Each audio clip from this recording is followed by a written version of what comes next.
Survive 30 days. Chained to your ex, win $250,000. Part 13. The morning light spilled across Prague with a delicate brilliance, turning the river into a ribbon of silver and gold. Clara awoke with a sense of anticipation lingering from the night before. The hidden courtyard had gifted her more than inspiration. It had instilled a curiosity that pulled her forward. She decided to follow the flow of the Vltava River, its gentle current guiding her steps toward new discoveries. Walking along the cobblestone embankment, Clara came upon Charles Bridge, the iconic stone structure stretching across the river. Statues of saints lined the bridge, their expressions solemn and timeless, standing guard over centuries of travelers.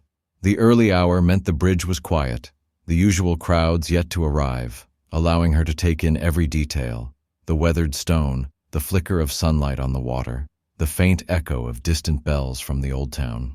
Clara paused in the middle of the bridge, gazing down at the reflection of the sky and statues in the water below. She pulled out her notebook and began to sketch, tracing the shapes of arches and the delicate outlines of the figures. As she drew, a soft breeze carried the scent of the river and the faint aroma of baked bread from nearby cafes, mingling into a tapestry of senses that seemed uniquely Prague. A sudden ripple in the water caught her attention, and she leaned closer, fascinated. The river's surface shimmered, reflecting not just the bridge and sky, but fragments of her own memories, her childhood afternoons spent playing by rivers, the first time she had held a violin, moments of joy and quiet sorrow intertwined. It was as if the river itself were holding stories, whispering them back to those who were willing to listen. Clara's fingers itched to play. She lifted her violin, the instrument almost vibrating in anticipation, and began to draw a melody from the reflections. The notes seemed to float across the bridge, mingling with the morning mist and the soft ripple of the water. Each bow stroke echoed the emotions stirred by the river: longing, wonder, and a deep sense of connection to everything around her. From the corner of her eye, she noticed a small figure approaching, a young boy, no more than 10, carrying a paper boat.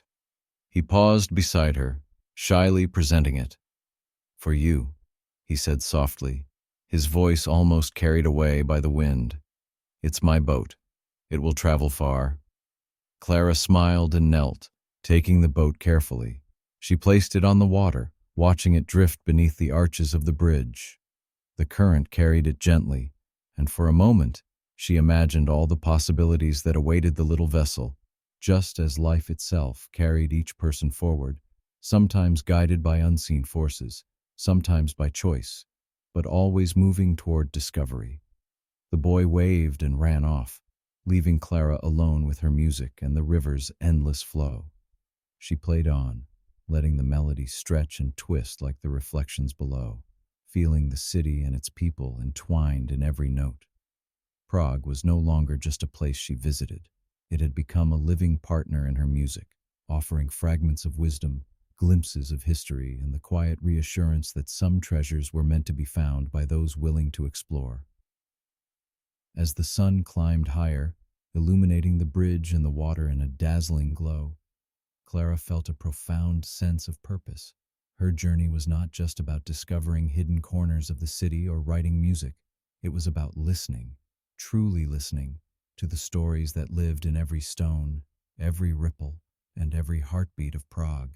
With a final, lingering note, she lowered her violin, knowing that this melody, like the river itself, would continue to travel, carrying with it the reflections of a city that had already begun to change her forever.